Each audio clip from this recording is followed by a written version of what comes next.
Okay, so just an update on some things, and also yeah, not super. I have many thoughts that I went through my head, but it started just with an update. I went into this 2 hour a day workout plan, or sort of plan. I sort of made it up myself, but with the help of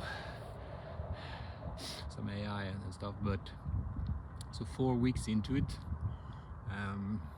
it's still a bit rough. I mean, the really positive uh, brain changes or brain influence comes after, yeah. I mean, it goes up for a year or so, something like that. But the real sort of biggest, most thing happens after sort of 2 to 3 months, or 1 to 3 months perhaps. And so, but the thing is, the first couple of weeks are the worst part, because you're not used to that amount of training. Even if it's sort of like low intensity, it's still quite a lot for someone who's not used to it. And even if I train intensely, sort of 5 hours a week or something like that, mostly at the gym, I'm still not sort of prepared for that amount of 2 hours every day, because in total it's much more than double. And this is of course 7 hours, as I said earlier, 7 hours every week at the gym, and 5 hours just zone 2 jogging. And the zone 2 part's what's most different from what I've done earlier. Not earlier in life when I was an athlete in track and field, but although which was more high intensity also, which gambles a bit more with your recovery and stuff. But so this is more sort of a safe. You don't risk being sort of super tired and stuff. At least not in the long run. But in the short run, when you're beginning, like me, on 4th week, almost done now. So this is sort of exactly when it starts to sort of turn. But sometimes it says that it's sort of when the second week is worst, or sort of like that, because the first week you can handle because you're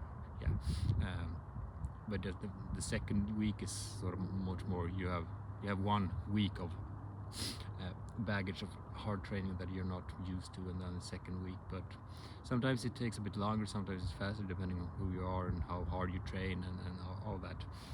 And so, but so that's the first thing. But I think, I mean, there are so many topics that are interesting, and I wanted to sort of prepare, but I also thought that, I mean, the open discussion, the open sort of narrow pathway searching for what's true, what's relevant, that's actually, I mean, usually we do a disservice for sharp thinking when we sort of categorize too much, when they say, okay, now I'm going, even in sciences. I mean, the most devastating thing for scientific breakthrough is sort of blindness, very sort of funnel-like viewing of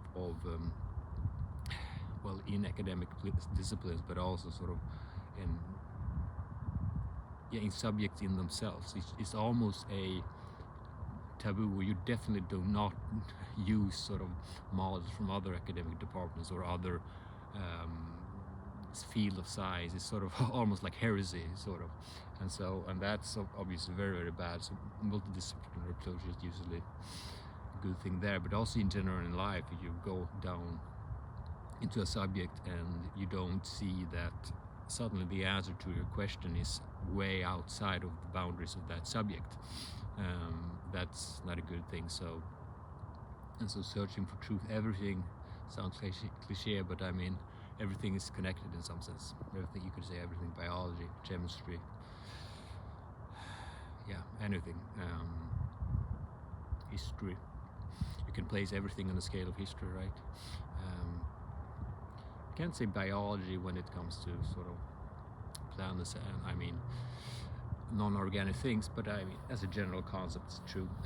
So what's relevant to bring up? There's many, as I said, many things to, I mean, we could talk about Western culture and what's happening here right now, and how you should sort of, I mean, the changes in culture is quite drastic, and what's the consequence of that, of sort of ideals we have on a good personality.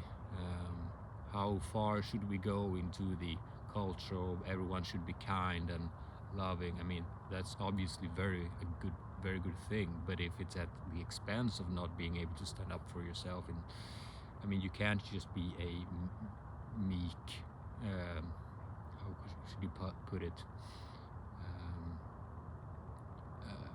And I do think that's a quite big problem, because it goes into being some sort of inability to I mean, because there are sort of evil forces in the world. You can't deny that. I mean, I've always been someone who's been quite sort of fast, even when growing up, to spot sort of what I found as just evil behavior on the sort of just in any sort of everyday circumstance.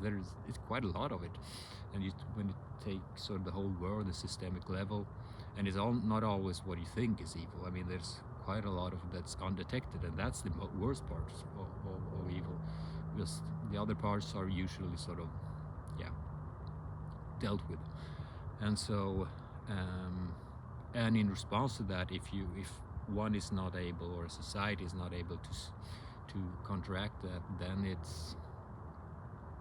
then that's a disadvantage for the good people and a advantage for the bad people, and then the bad people can have a greater influence. And then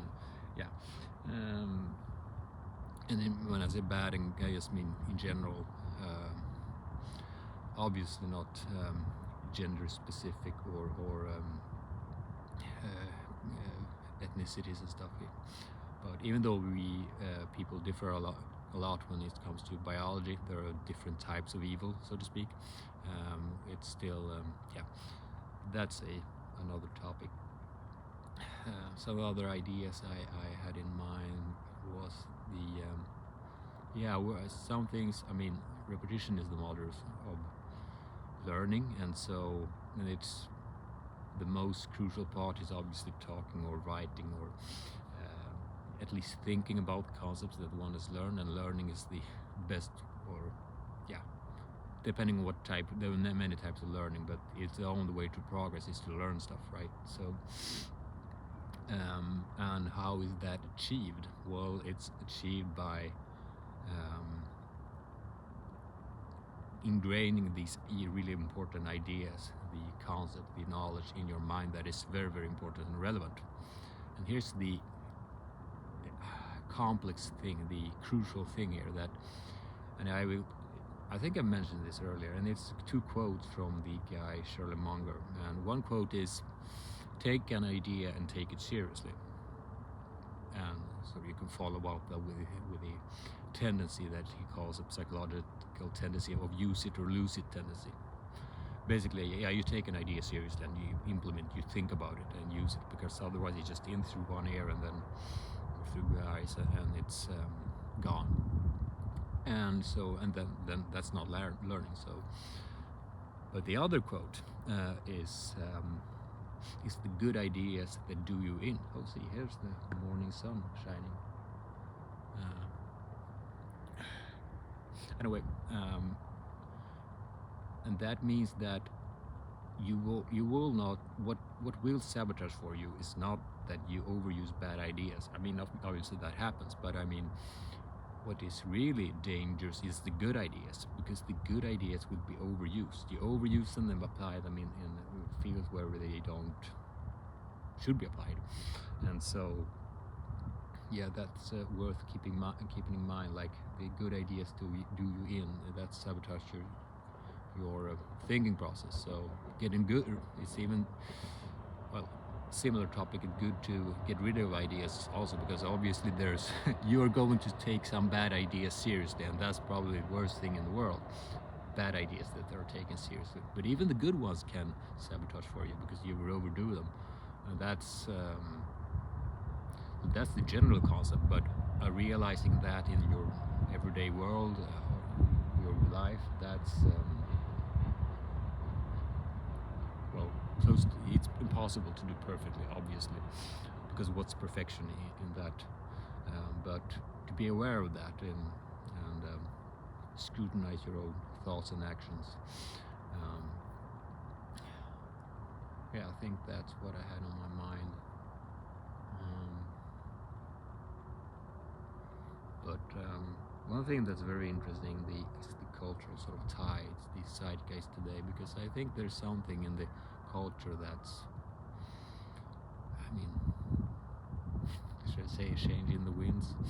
And some would argue that we're going in a bad direction. Some would argue we're going in a good direction. But to me, it seems like at least it's some sort of unclear. And the best way to view it is to say that, like for in the future, where we're going to end up with this, is to say that, well, we don't know, and there's no guarantee. And what's important with having that sort of attitude is that you realize that it depends on what you and other people are going to do. Because if you think that's sort of destined to be in a certain way,